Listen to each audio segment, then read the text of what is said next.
Magandang araw sa ating lahat mga kaibigan, mga kalingap. Narito na naman tayo sa ating YouTube channel at gagawa tayo ng panibagong reaction video. At ang gagawa natin ng reaction video mga kaibigan dito ay si Dr. Love at itong nangyayari kay Daddy Donut mga kaibigan, mga kalingap. Ang sabi nga lang natin mga kaibigan at ang tanong ng ilan, hindi naman kalingap si Daddy Donut, bakit nagagawa ng reaksyon ng iba nating mga kapwa reaktor? Pero ito lang po ang masasagot natin, at least nandyan po kay Dr. Love at isa po siyang kalingap, ay titingnan natin kung ano ba talaga yung ating reaction about sa mga bagay na ito. Kasi alam natin mga kaibigan, timbang-timbangin natin yung mga nangyayari, kung ano ba talaga yung kahihinatnan at talagang yung ibang mga kapwa natin reactor, ang sabi nga nila as in hindi tatakbo yung uusad yung kaso na gagawin nitong si Mariam kung sakasakali mga kaibigan. Iba naman ang opinion natin dyan mga kaibigan at yan ang ating ipapaliwanag. Pero bago yan ay shout out muna kay Kuya Bal Santos Matubang, Kalingap Rab and Ate Edna. At ganun din po sa ating mga viewers. Mega love shout out sa inyong lahat. Kay G. Sapiculana, Ate B. Considerate and Ma'am Misty Kayons. At supportahan din po natin ang Solid Eat si Singapore mga kaibigan, mga kalingap. Kasi nagsusupport po din sila sa ating mga upload at YouTube channel. Shout out po sa inyo at mabuhay tayong lahat. So, ito na nga mga kaibigan, mga kalingap. Kasi nasubaybayan natin ang kwentong ito dahil pagka ganito kasi mga kaibigang sa personal, ibig sabihin natin ay kasuhan mga kaibigan. Ang tanong natin dito ano ba ang nararapat at ano nga ba ang tunay na pwedeng gawin?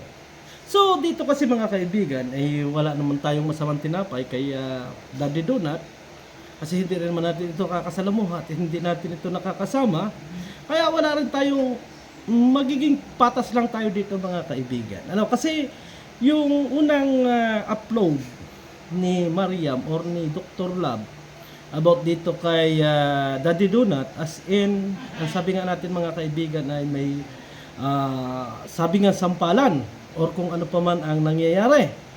Yan ang sinasabi doon ni Mariam. So, doon sa pangyayari yan mga kaibigan, hindi pwedeng magkaso doon si Dr. Love kung sasabihin ni Daddy Donut na sampalin kita ng chinilas. As in, wala namang wala naman talagang pwedeng maikaso doon sa pangyayari yon.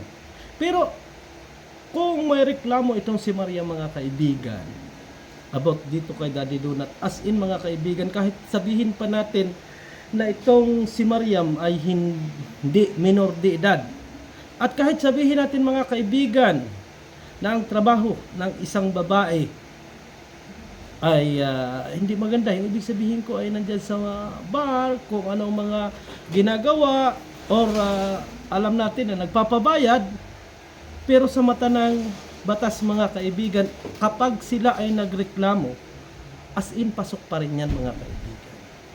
Pasok pa rin yan. Kahit ano ang trabaho ng babae mga kaibigan. Halimbawa, kita na natin na nandun sila sa club at yan ay binastos natin or nagreklamo yan mga kaibigan, ay didinggin yan ng korte. Yan ang katotohanan dyan. Oo, yan ang hindi natin alam. Halimbawa, nakakita ako ng sabihin na nating pukpok mga kaibigan na babae. Nakakita ako ng pukpok na babae. Ngayon ay sabihin ko doon sa babae na yon ay, tara, ikama na kaagad kita. Na wala man lang akong paglalambing, parang wala man lang akong effort na ginawa, as in, at nagreklamo yung babae, as in, pasok ako doon mga kaibigan. Yan po ang hindi alam ng ilan nating mga kasamahan, na porket hindi maganda ang trabaho ng isang tao, ay pwede na nating i-down. Or pwede nating lapastanganin. Meron pa nga ako mga naging karanasan mga kaibigan sa dati kong trabaho na kasamahan ko, na talagang alam namin mga kaibigan na talagang yun na talaga ang trabaho. Alam ng buong barangay, alam ng buong ngayon, at alam kung saan nagtatrabaho. Pero nang magreklamo mga kaibigan, mga kapatid, at nagkaroon po ng kaso, ay kaagad po mga kaibigan ay naaksyonan at na-discharge yung tao. Ando na tayo mga kaibigan sa sinasabi ng ilan nating mga viewers na bakit sa murang edad nitong si Mariam ay nandoon sa club or do sa inuman, mga kaibigan, mga kapatid. Ando na tayo. Merong point doon. Pero kahit na mga kaibigan, nandoon ang isang tao, hindi pa rin natin ma-i-depend yan pagdating sa korte. Yun yung talagang katotohanan. Hindi natin sa dinidiin dito si Daddy Donut kasi nga kahapon ay merong panibagong upload. Itong si Mariam at sinasabi nga dito na yung kanyang mga kasamahan ay nahalikan pa. As in, doon sa parte na yon, ala ng problema yon. Hindi na natin pakikialaman yon. Ang pakikialaman natin ay yung mga nangyari kay Mariam. At doon sa mga comment section naman kay Daddy Donut, doon sa mga nagko-comment laban dito kay Mariam, huwag na ninyong i-trigger, mga kaibigan. Kasi kahit kayo kumakampi kay Daddy Donut, mga kaibigan, kahit sabihin pa natin na nagsisinungaling si Mariam, kapag dating sa batas at merong napatunayan si Mariam na mga sinabi, as in, kakatigan po ng batas yan, mga kaibigan. Iba po yung batas ng babae kaysa sa lalaki. Huwag na po nating isipin na si Mariam ay minor de edad. Ang isipin po natin, mga kaibigan, ay yung point na andon tayo sa part na nagkakaroon ng bastusan o kung ano po man ang paratang ni Mariam, kay Daddy Donut, doon natin magpo-focus. So, kagabi, mga kaibigan, ay lumala nga yung statement nitong si Daddy Donut. Ni Mariam kay Daddy Donut.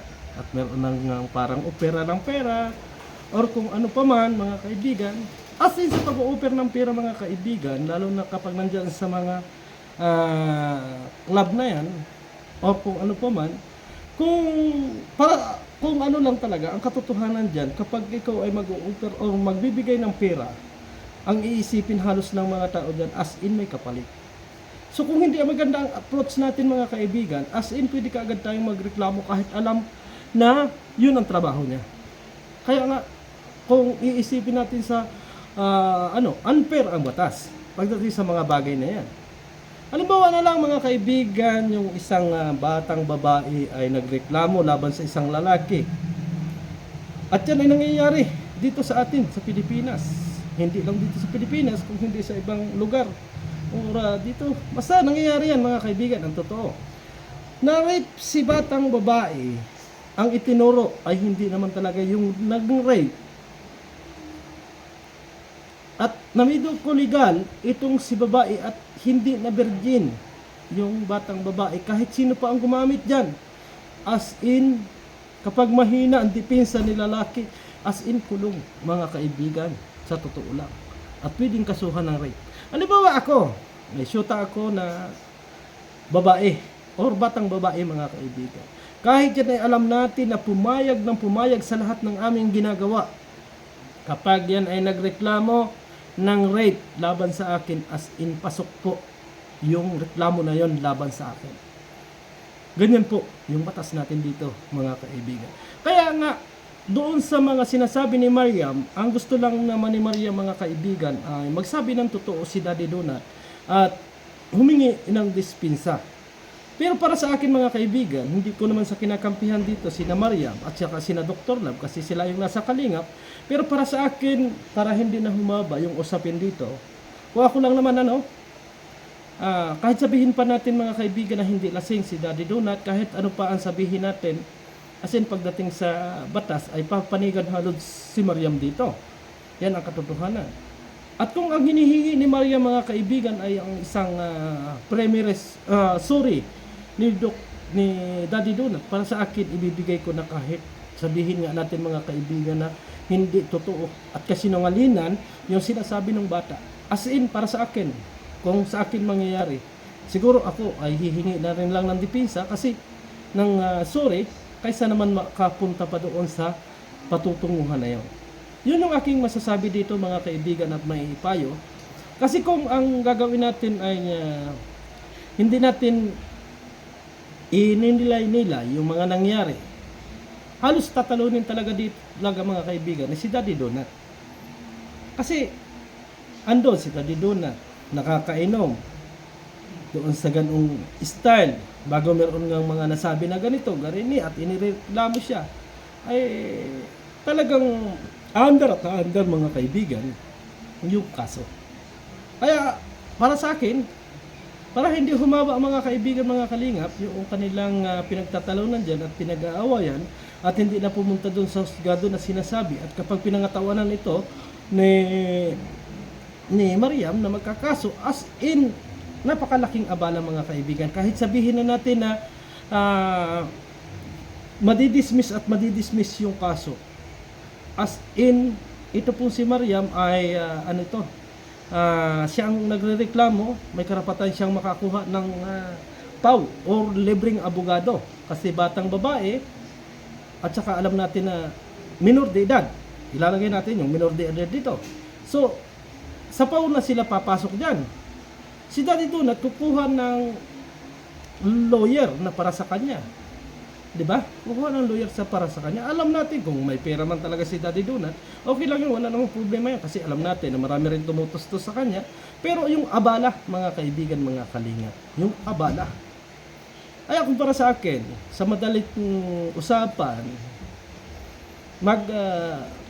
maghingi na lang ng sorry or magpakumbaba tayo. Kasi hindi masama ang magpakumbaba. Kasi kung ang ipananatili natin sa ating mga sarili ay tayo ay mataas, tayo ay may pride, or kung ano pa man mga kaibigan, madadala tayo sa hindi magandang usapin kung matutuloy yan. Ipalagay na natin na kasinungalingan mga kaibigan, pero ang tanong, sino ang papanigan? Sino ang papanigan sa dalawa? Sabi nga ni Sangkay doon sa kanyang reaction video, as in hindi gugulong yung kaso ni Daddy Donut kung magkakaroon ng kaso. Pero palagay ko mga kaibigan, magkaiba naman yung aming sitwasyon, ay talagang ito po ay papasok kasi nagbase ako doon sa mga nangyari sa mga kasamahan ko at doon sa mga nakasalamuha ko pagdating dito sa mga sinasabi nating babaeng nasa labas o yung mga pukpok na gano'n yan ang katotohanan. Ako nga mga kaibigan, hindi naman sa pagyabang, nag-inom lang ako doon sa beer house na yon. So pinaratangan ako na binastos ko ang isang babae. So pinagbayad ako mga kaibigan ng 5,000, wala na akong magawa. Pinagbayad ako ng pulis, ay kasi naman ako mahuli, nagbayad na lang ako. Pero alam ko sa sarili ko na hindi ko ginawa yung mga bagay na yon. Pero para hindi humaba, okay, tanggapin na lang natin kasi alam naman ng Diyos kung ano ba talaga ang tunay na ginawa. At hindi ko na kinakailang ipaglinis yung aking pagkatao. As in, alam ng Diyos na malinis yung konsensya ko. Binayaran ko na lang, natapos yung kaso. Inilpasan ako ng pulis. Kasi hindi pa ako lasing ng mga kaibigan kasi isang buting Red Horse lang talaga yung nainom ko at nakita ng mga pulis. Ang pumatak pa rin doon mga kaibigan, lasing pa rin ako kasi uminom pa rin ako ng alak. Yung kasi yung sinasabi natin mga kaibigan na kahit sabihin pa natin na tayo ay hindi lasing, kung tayo ay nakainom pagdating sa korte mga kaibigan, lasing pa rin tayo kasi nag-take tayo ng alak. So hanggang dito na lang mga kaibigan, mga kalingap, ang ating reaction video. At ito lang po yung ating payo kay Daddy Donut. At kung hindi niya mamasamain, ay thank you. At kung mamasamain naman niya, ay bahala siya. Mga kaibigan, bahala siya. Pero sa akin, nagbase lang tayo doon sa ating mga naging karanasan. Pero kung may iba pa silang alam na laban, ay gulang. Pero kung may mga testigo nga itong si Mariam at handang magtestigo yung mga kasamahan, as in, may kalalagyan mga kaibigan. So maraming salamat and God bless sa ating lahat. Bye bye.